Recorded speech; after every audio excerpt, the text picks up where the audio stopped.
You are listening to the Oddities of Violence podcast, a podcast about ideas and events from the margins of terrorism, genocide, and the philosophy of violence.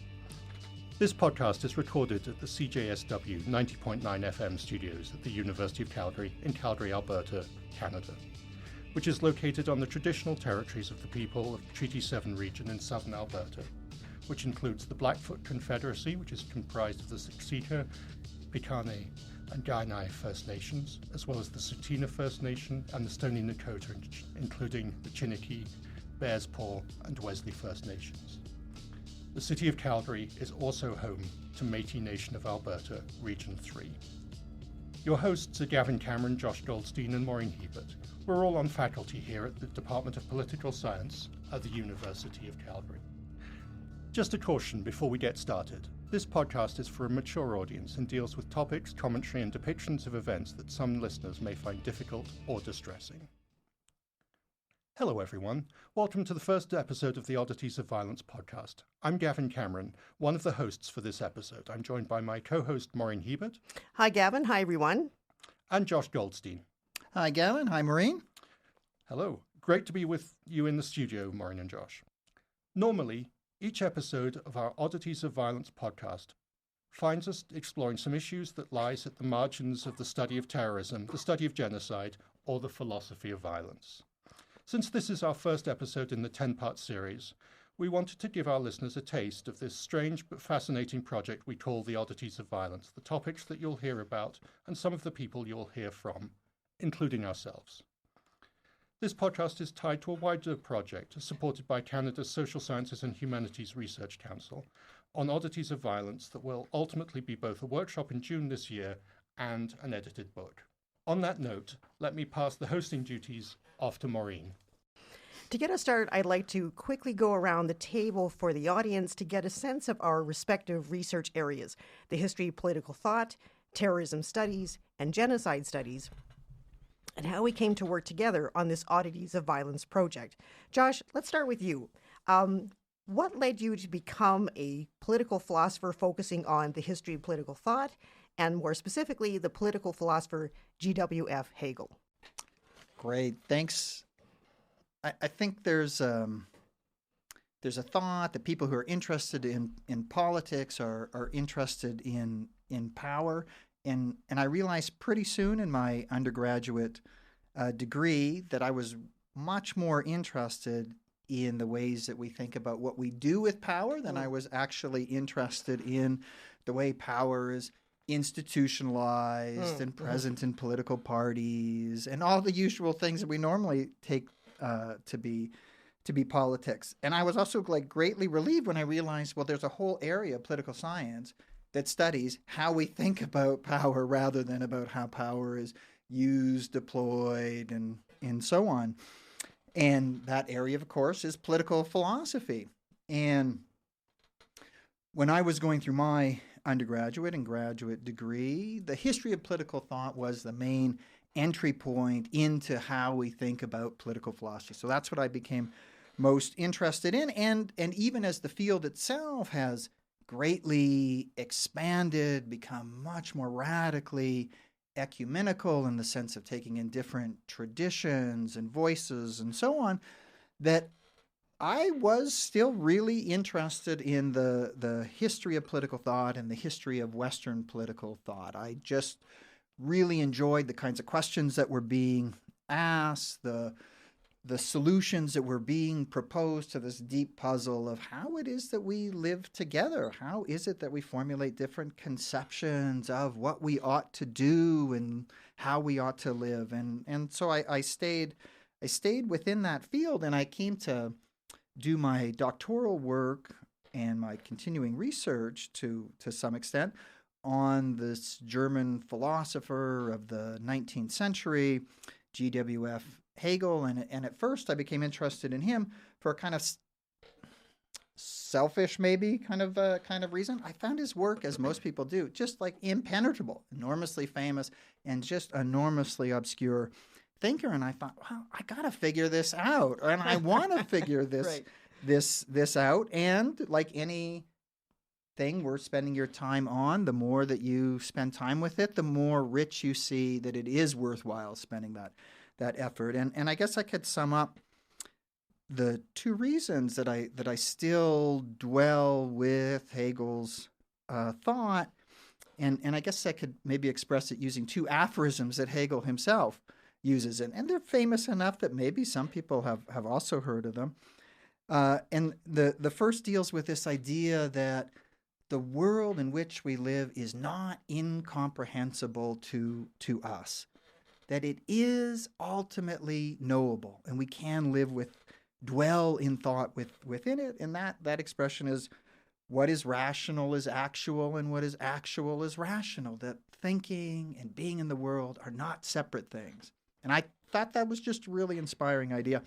And the second, this much more human one, that this world is ultimately a place and possibility of joy, not depression and alienation, although these are obviously things that we experience.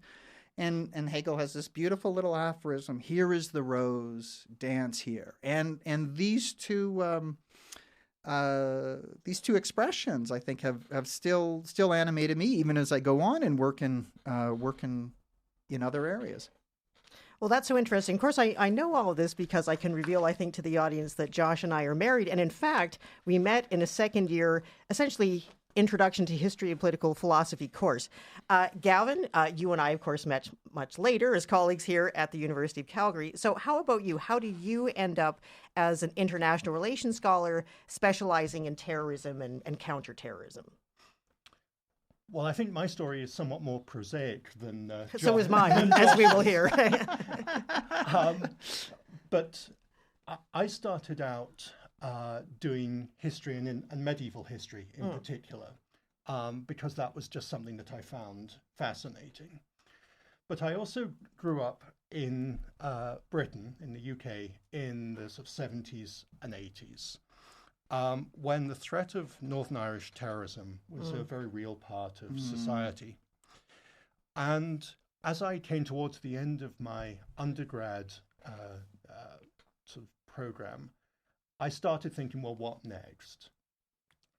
And I had this opportunity to go to St. Andrews University and to take a program in international relations, which dealt with many of the things that I liked about history, but in, at that point, the 20th century. So Right. sort of extrapolating many of these parts of history that I liked, but into the 20th century. So looking at things like international security and sort of diplomatic relations and things like that.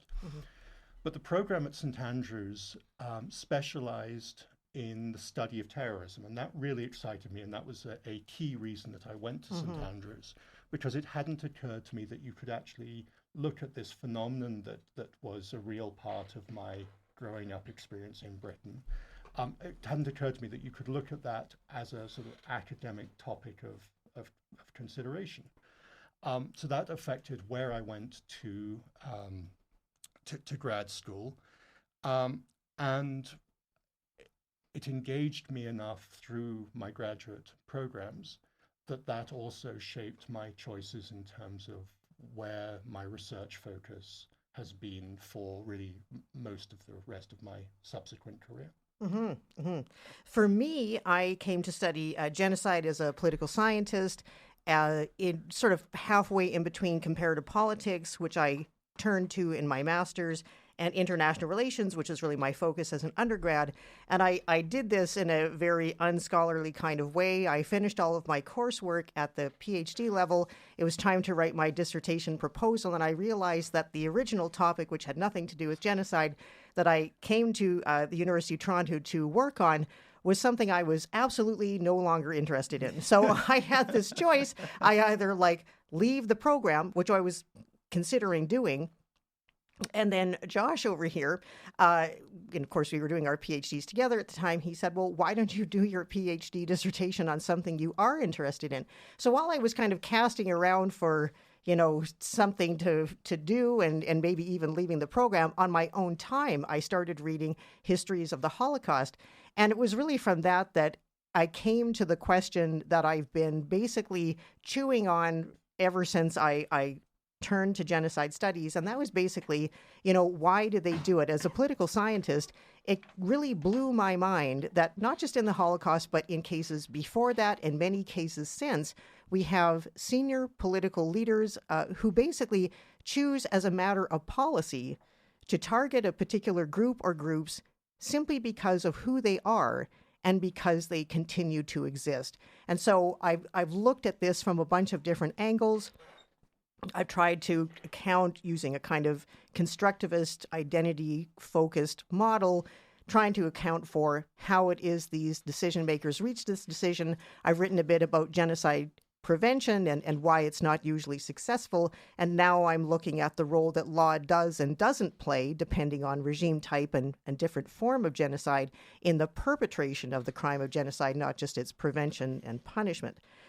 So let me just continue now with my hosting duties. Now that we've reviewed our intellectual origin stories, the question listeners might be asking is, how did a political philosopher, a terrorism specialist, and a genocide studies scholar end up working together? Now, the terrorism and genocide connection isn't too surprising, and indeed there have been projects that include both as instances of political violence. But how in the world did we end up working with a Hegel scholar?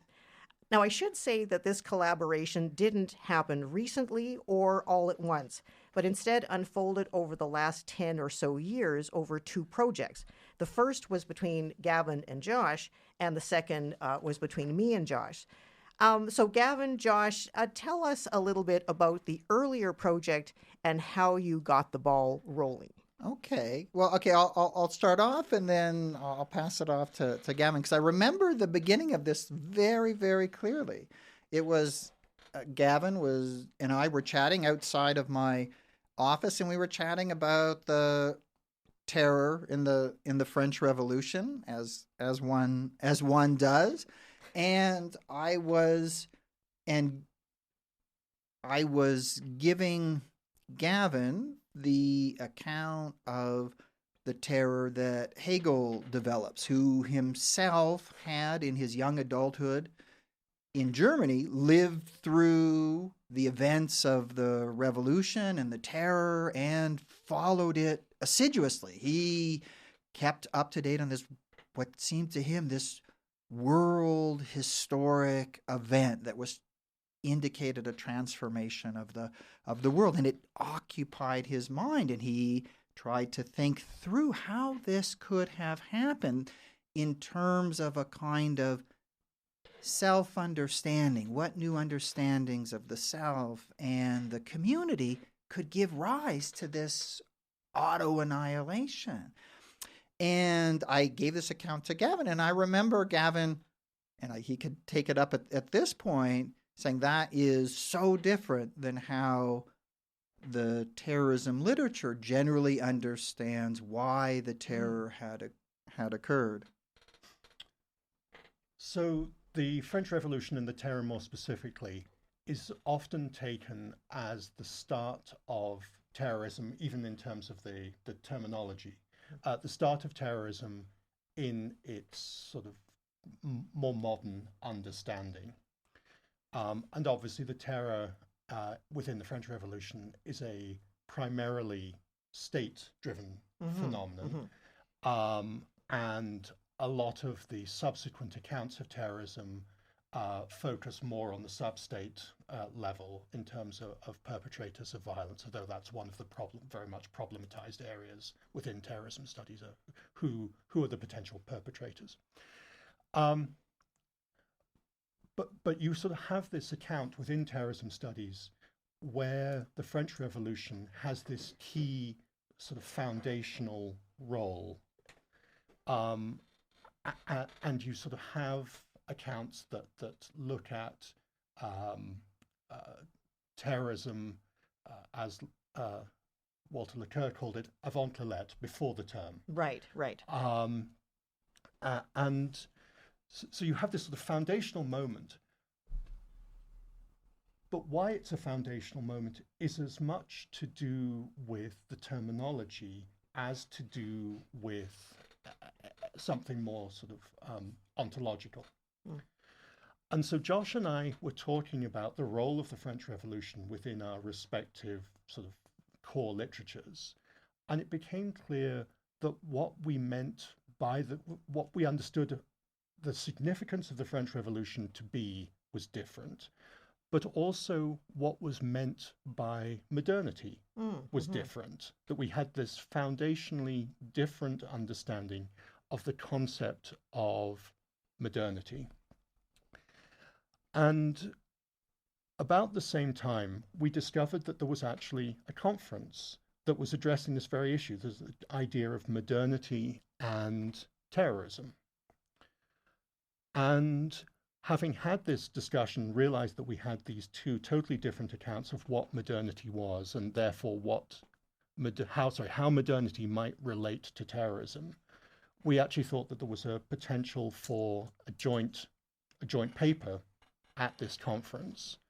So we ended up writing a conference paper and subsequently an article where we explored how modernity and terrorism might interrelate. So might it be, for example, a purely chronological connection? Might it be a technological understanding of what constitutes modernity? Or might it be some deeper, more fundamental account of the significance of modernity and how it might relate to particular types of violence? So that was the sort of initiation of the project. And as I say, we did a conference paper and we did an article. And I think some of the things that we had raised didn't seem to us to have been completely resolved. So there was more work to be done at some point. But that was sort of the initial phase there. Yeah, absolutely. And so interestingly, I came to work with Josh on a kind of follow-on project. These two weren't planned to go together, but basically, one day Josh was standing in our kitchen describing the, I think then, conference paper that him and Gavin were working on. And it struck me that particularly Hegel's account of the terror of the French Revolution could help me understand something I'd never really been able to make sense of in a case I'd been working on for a long time in genocide studies, and that was the Cambodian genocide. Now, it wasn't actually the genocidal part of the Cambodian case that I was puzzled about, even though it has a bunch of very particular and odd features that one of our contributors, James Tyner, will tell us about in a couple of episodes down the road. But it's the parallel state terror directed inward at the Revolutionary Army and Party that seemed to become more and more intense as time went on. It seemed to spread to include more people, and it seemed to be completely limitless. And I never understood this. Even the Stalinist terror in the 1930s has an endpoint. It runs from 1936 roughly to 1938, but this had no end to it. And so this is when Josh and I started working together, and what his perspective, which he'll talk about in just a second, or his contribution, I should say, helped illuminate was that in the Khmer Rouge ideology, there was this idea of, revolutionary consciousness, a correct revolutionary consciousness. But this correct revolutionary consciousness meant that those within the revolution, people who are not enemies of the revolution, but part of the revolution, had to have a form of entirely collective behavior. All thought needed to be kind of collective. It had to come from all, and it had to be for all in the revolutionary community. And this meant that individualism became explicitly a prohibited thing. And so it became the situation that no matter what a cadre in the party or in the Revolutionary Army did or thought or didn't do or said or didn't say could become suspect, because, of course, any time an individual does something, no matter how committed to the revolution they were, of course, had to have some foundation in their own individual action. But that was something that was essentially prohibited by the leadership and their outsized understanding of revolutionary consciousness. So maybe, Josh, can you just sort of maybe chip in here and maybe give the kind of philosophical resources we use to make that argument. Sure, yeah, exactly. So the real paradox or puzzle here is how we have on the one side these claims about the individual as being infinitely important, the idea of liberation or freedom all on one side, and then simultaneously we have this crushing of the individual. We have the virtual enslavement of individuals within a camp system. We have the complete removal of individual identity. So how do these two things fit together? And you could just say, well, they're just two parallel strands. And one of the really important things that Hegel's philosophy tries to give us is the tools to think how two things which appear to be opposite might nonetheless be related to one another. And one of the insights into his analysis of the French Revolution is that if we really think seriously about an idea of individual selfhood as a kind of subjective will that matters, that ironically produces the need to come up with tests to confirm that your will is really your will and not secretly someone else's. Exactly. And those tests become a form of free community, so that the community ironically holds the very standards of your own freedom and then comes to test your freedom. And so it affirms the individual. All law must come from all and apply to all. But who gets to determine whether that's happening? Well, the community does. And what comes to indicate that maybe it's not really you, but some secret sectarian force that's speaking? Well, it's anything that stands apart from the universal community, from the us, from the we.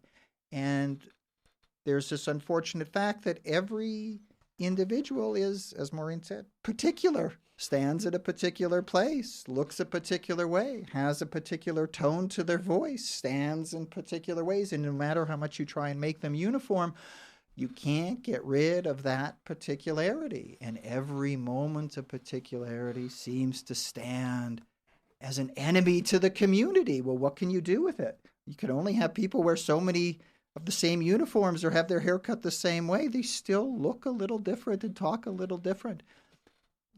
But you got to get rid of that particularity as a danger to the universal community. And what's the only way to do it? Well, after a while, it becomes the literal extermination of those individuals.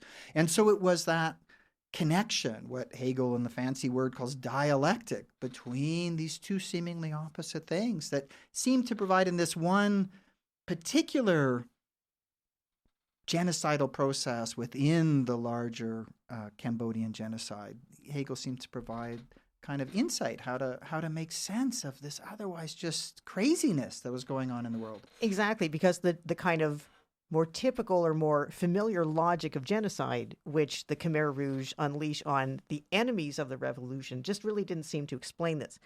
This brings us to the current project. It has two key elements I think would be useful to quickly talk about today that frame the project. The first is the distinction we develop in our earlier projects between ontologically and chronologically modern violence, and the second is the oddities of violence.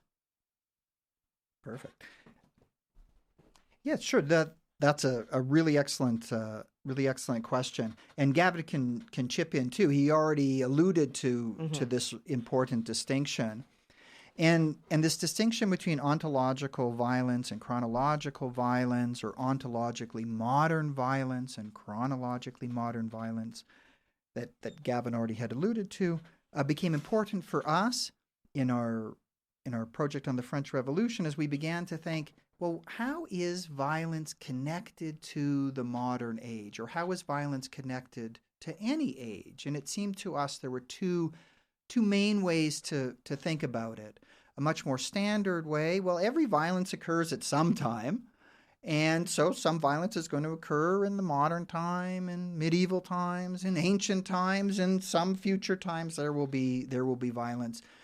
And this kind of violence doesn't have any essential connection to the age. It just happens to occur there. And it occurs there for maybe pragmatic reasons. There's an obstacle. We got to get through this obstacle. What's the best way? Let's apply violence to it until that obstacle is gone. And so violence is a kind of tool, a tool that may be useful in particular situations, and those situations crop up at any time. So we call that kind of pragmatic violence or tool-like use of violence, we call that chronological violence. That is, it happens at certain times, but there's no essential connection between the violence and the character of the age. And then we were thinking, wait, if we really want to get at an idea of modern violence, then there has to be some essential connection between, you could put it this way, the spirit of the age, the essence of the age, some uniqueness about that age, and violence. And we began to think, well, what would that criteria be? And Hegel here we thought was helpful. And so we developed this concept, ontologically modern violence, to capture that type of violence that emerges because of the essence or nature of the age.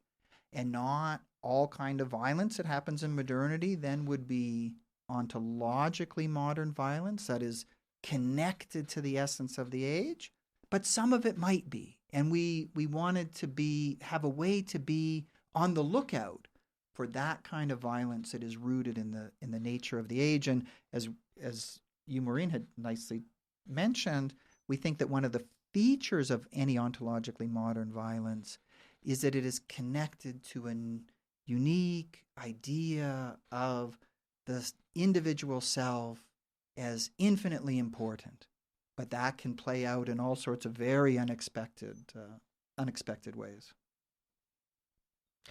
Good, excellent. Gavin, how about the oddities part? Why are we talking about the oddities of violence here?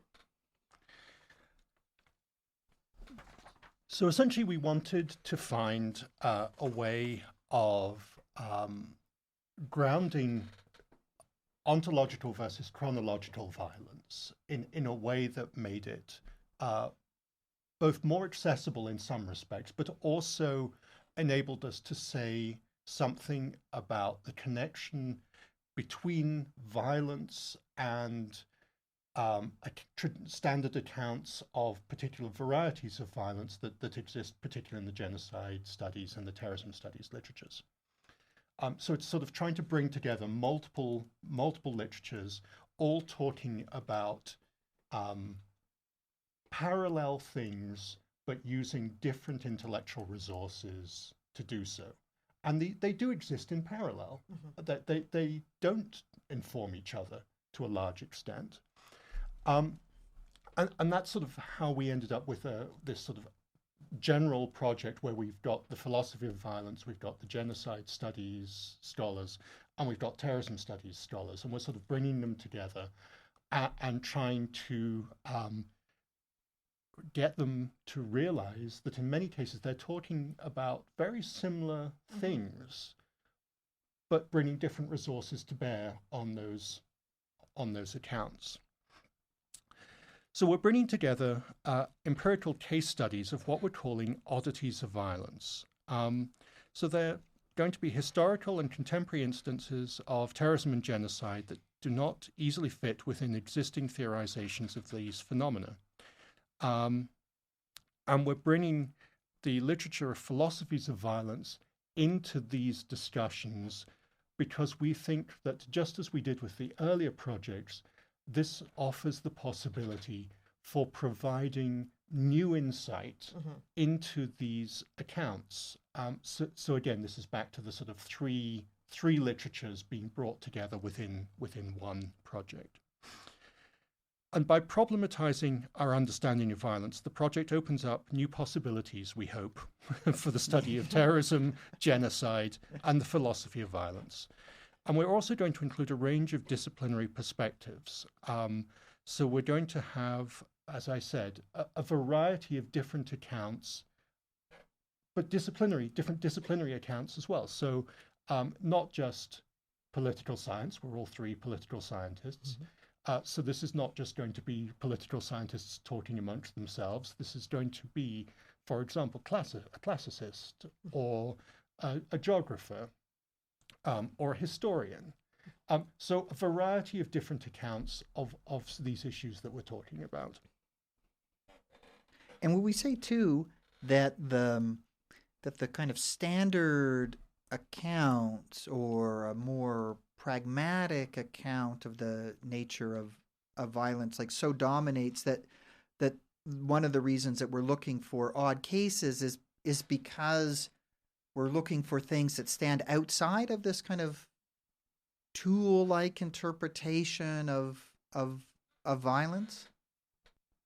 And so one of the things that we hope to do with each of these case studies that are essentially problematic from some accounts of their particular variety of violence is that we want to pose questions about some of these deep-rooted assumptions, in some cases assertions, within those literatures, and to look at them with cases that don't comfortably fit within these accounts of, say, terrorism or genocide, and in the process bring new intellectual resources to see if we can answer them in a slightly different way than those standard literatures do. Right. Yeah, I think that beautifully captures what we do intend to do, both with this odd set, what could seem like an odd set of experts coming together, an odd set of cases coming together. But then, of course, we were all really attentive to this need. Like, okay, we got to make sure there's some order in this potential chaos. And so one of the things that we all decided on, one way to bring a little bit of order to it, was to group them according to temporal periods. And so we're dividing up in the workshop, although the podcasts are going to come in different orders, depending on people's availability and all of that. We're organizing the workshop and the edited book around three large periods. One we call Genesis, this way in which violence kind of erupts into human history and becomes this object of literature and reflection and philosophy and history. And our second period we call Archetype, where we find what are normally, as Gavin and Maureen were saying, the central cases of terrorism and genocide, like the Holocaust for genocide, or the French Revolution for terrorism. And we wanted to say, well, what else is going on in this period of time that is seen to establish the archetypal forms of genocide and terrorism? And then thirdly, we were interested in, well, what might be coming on the horizon? And so we have a third section, Novelty, and which deals with this question. So how would we know if something new is emerging into the world, some new motivations, new reasons, new shapes of violence? And so while we don't have the answers, we hope that by bringing these exciting and erudite and accessible folks together, that we'll maybe have some interesting answers, or at least pose some really interesting questions that can motivate other folks in the future to carry on this research. So that's our Oddities of Violence workshop and book project. But this podcast series is something related to it, but it's a little bit different. What we're basically trying to do in the podcast is to share with a wider audience beyond the Academy in an accessible way how the contributors to our project, in their own words as our guests, these odd cases or odd and alternative accounts we were just talking about terrorism and genocide, with additional insights we think that will be really generative and interesting from our philosophy of violence scholars. I think we also hope that by looking at terrorism and genocide across time and geography and from different disciplinary perspectives, we can perhaps answer some questions about these forms of violence listeners might have, or maybe even to clear up some common misperceptions about what terrorism and genocide is and is not. So, Gavin, why don't you lead us off and give our listeners a taste of the odd cases of terrorism that we're going to see in our Genesis section, our archetype section, and our novelty section. Okay, thanks, Josh. Our Genesis example of terrorism is by Johannes Dillinger, and it examines concerns about organized arson in early modern Europe. And obviously, arson is not something that's typically associated with terrorism. Those are typically seen as a different type of violence. Ah, okay.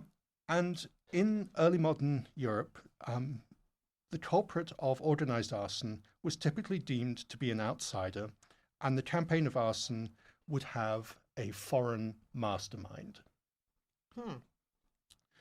The reality is that such organized arson was an imaginary construct. Okay. But the response to the potential danger shows striking parallels to more recent counterterrorism campaigns: intense fear and interest, additional laws and mechanisms of state, and increased international cooperation to address the threat. Our archetype case study of terrorism is by Orr Honig, and it looks at 3 killings of Nazi leaders by Jewish assassins before World War II. The case makes us consider whether terrorism is always illegitimate. The basis of strategic choice for violence, so why choose a particular tactic over another, and what the consequences particular attacks can have in shaping subsequent events. And then our novelty case of terrorism will assess the threat of incel violence. It asks why attacks against women have been traditionally undervalued as a form of political violence. It asks the consequences of that underrepresentation within the literature and policy response, and finally, whether incel violence is indicative of a wider evolution in terrorism. Oh, that's excellent. Maureen, your turn. Sure. So for the genocide, Genesis, archetype, and novelty, all 3 of our contributors challenge in really interesting and important ways some standard explanations or ideas we have about this particular crime. So we start on the Genesis side with a classicist, Tristan Taylor. He looks at 2 cases many centuries apart. One is the familiar sacking of Carthage, and the second one is the attack on the Christian and Manichaean religious minorities. And what basically Taylor argues is that we, first of all, need to overcome a kind of standard view that genocide is something that only happens in modernity because it requires a modern state and modern ideas. And instead, he says that the sacking of Carthage occurs, of course, without this kind of modern apparatus, and it also needs to be seen as something that is genocidal rather than just a ancient way of making war that involves the sacking of cities and massacre and so on. Instead, he says that in this particular case, we have a set of anxieties that the Romans had about Carthage and its continued existence. Then he adds that if we fast forward many centuries to the attack on the Christians and the Manichaeans, it's a similar kind of story in that the Roman Empire finds the continued existence, particularly of the Christians, to be threatening and causes, again, a form of existential anxiety. But interestingly, he says the attack on them, the attempt to eliminate them as a group and therefore a threat, doesn't take a physical form as it would much later in the modern era. If we move on to the archetype one, interestingly, our scholar, James Tyner, who is a geographer, does not reference the Holocaust. So usually when we think about the archetype of genocide, we think we're going to talk about the Holocaust, but his case is something I've already talked about here today, the genocide in Cambodia by the communist Khmer Rouge regime from 1975 to 1979. On the one hand, he, of course, acknowledges that there is an intent to destroy particular groups within Cambodia who are seen to be enemies of the revolution, but he argues that the vast majority of people who die during the genocide actually do so because of the hyper-collectivist, very modern, not regressive, but very modern policies that the Khmer Rouge bring in. So they have this very kind of collectivist view to economic agricultural production, which leads to all sorts of very poor economic outcomes that lead to starvation, disease, and so on. And what happens is that we have genocide through a process of what he calls letting die, rather than always a kind of intentional attack on particular groups and the application of direct violence. And then in the novelty section, we have a legal scholar, Fanny Lafontaine. She gives us a kind of, again, challenge to the dominant narrative of a case. She looks at something that's literally very close to home for all of us, the residential schools here in Canada, and their inherently genocidal nature. There are basically two ways that we usually look at this case from a legal perspective that she interrogates and calls into question. The first dominant view, and it's been used here in the Truth and Reconciliation Commission in Canada, is that what happened in the residential schools was cultural genocide. But this is something, she correctly points out, is actually not something that's in the Genocide Convention for reasons that I won't get into here. She also challenges the idea that the forcible removal of children into the schools, which is something that's in the Genocide Convention, the forcible removal of children, isn't the only method of destruction that the Canadian government and the churches who ran these schools carried out. Her argument instead is that the Indian residential school system almost entirely conforms with all elements of the Genocide Convention. The mental element, the intent to destroy a group in whole or in part as such, and that destruction took up almost all of the methods of destruction, 5 in total, that are articulated in the Genocide Convention. Josh, how about you? What are our political philosophy and other philosophical contributors going to talk about? So we have 3 really exciting guests and contributors to the project. Within the Genesis section, we have another classicist, Rachel Bruzzone, who looks at the cataclysmic struggle between the ancient empires of Athens and Sparta in Greece.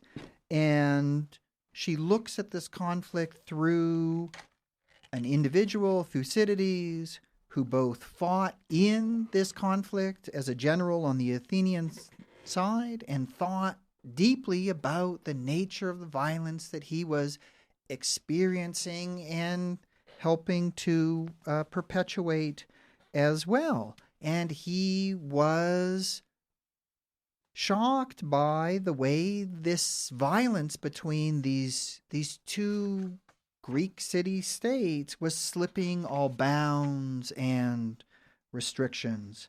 And what Rachel is going to recover for us is his idea that it isn't necessarily ideas which are generating the conflict, but rather that war itself can deform our own ideas and thoughts, and the war itself shapes us rather than us shaping the war. Mm-hmm, mm-hmm. Within the archetype section, we're going to have one of our colleagues, a fellow political philosopher, Barry Cooper, on, and he'll be using the thought of German-American philosopher Eric Voegelin, who was trying to make sense of his own firsthand experiences escaping from the Nazis in Austria and then coming to America. And Voegelin is going to emphasize the particular role that what he calls magical thinking or a second reality plays in creating a unique or odd dynamic of violence that stands completely apart from more pragmatic attempts at reshaping the world that we are familiar with in our everyday politics. And Vogelin will help us get a grip on why certain political movements can initiate or tend towards this magical thinking and this uniquely destructive dynamic of violence. So it'll be a really exciting conversation. Our third contributor is also a political philosopher. She is Marta Boshovsky, and she comes to us from the University of Regina. She's a very innovative young scholar who helps us try to think about novelty in violence. And she gets us to ask two really important questions about how we make sense of violence. The first is to ask, are we giving new labels to old shapes of violence? And if we are, to then ask further, well, why are we doing that? What is the politics involved, the political logic or imperative that would cause us to say this phenomena is somehow disconnected from everything that went before it? So I think that's really, really exciting to ask both those questions. And second, she also notices that we can give old labels to what actually appear to be new shapes of violence, so that we are essentially refusing to see what is new in front of us. And then she asked that second question, so what would lead to that as the political response to what is new? To deny the novelty and try and assimilate it or connect it to patterns that have always been. What would lead to that political response? So I think it'll be a fantastic conversation on how we make sense of the new. Thanks, Josh and Maureen. None of these podcasts would be possible without the assistance of our research assistant and audio technician, Alejandra Vives. Alejandra, tell us a little bit about the behind-the-scenes work that you're doing with our Oddities of Violence podcast series. So behind the scenes is mostly me wrestling with the editing software and because I'm learning to use it. There's also a lot of admin work to be done with scheduling the interviews with our guests, who are across the world. So it can be tricky to get in touch sometimes. There's dealings with the studio where we need to make the bookings to make sure we have the space. There's art for the show that needed to be kind of like arranged. So yeah, that's what I do. I talk to people mostly. Basically, it's everything that gets all of this to work. That is very true. Yeah, more or less. But yeah, it's been a joy for sure. Well, you've lifted the hood on this particular car to reveal the messiness that's involved in getting this to work, the unglamorous side of research assistant work, but which, as Maureen said, we absolutely could not do. I think any academics who might happen to be listening will know how much we depend on the administrative competence of our research assistants. But Alejandra, of course, you're so much more than just a research assistant. In real life, you are a student of political philosophy who is just finishing up your bachelor's degree and about to enter into an MA thesis program here at the University of Calgary. Congratulations. Yay. Thank you. So can you tell us a little bit about how you came to be interested in political philosophy and what you hope to work on? I know it's early days, but give us a taste. Well, I started out in university as not an English major, a literature major back in Venezuela. So a lot of South American literature deals with political processes that are happening in the region. And specifically, I became really interested in literary theory because a lot of political theory kind of like overlaps with literary theory. I was studying Hobbes and Rousseau and the postmodern theory, post-structuralist theory. And I just found that it was really helpful in providing a language to describe many of my everyday experiences that did not really make sense in a traditional way. So I applied to study abroad and switched to political science, and I'm to this day really interested in political philosophy. As for what I hope to be working on, so I'm really interested in the place of suffering in our lives. I think suffering, I mean, we are in a podcast about violence, but I think suffering is a little more easy to conceptualize for me. It's a little more objective because not every form of violence is experienced by people as violence. Yeah, it's true. But suffering is like a very specific, very, very kind of like real experience. And I think that we just haven't come up with models that effectively make sense of what we should do with it. Like, should we get rid of it? What does it mean to get rid of suffering in the world? Is all suffering bad? Stuff like that, and its implications for politics. And I'm also interested in perpetrator trauma and specifically the kind of suffering that leads people to cause more suffering. Interesting. Yeah. Yeah, fantastic. Well, it'll be great for all of us to follow your intellectual journey over the next couple of years. And we're so glad to have you in the department this September. And of course, so wonderful to have you associated with the podcast and with the workshop and edited book as well.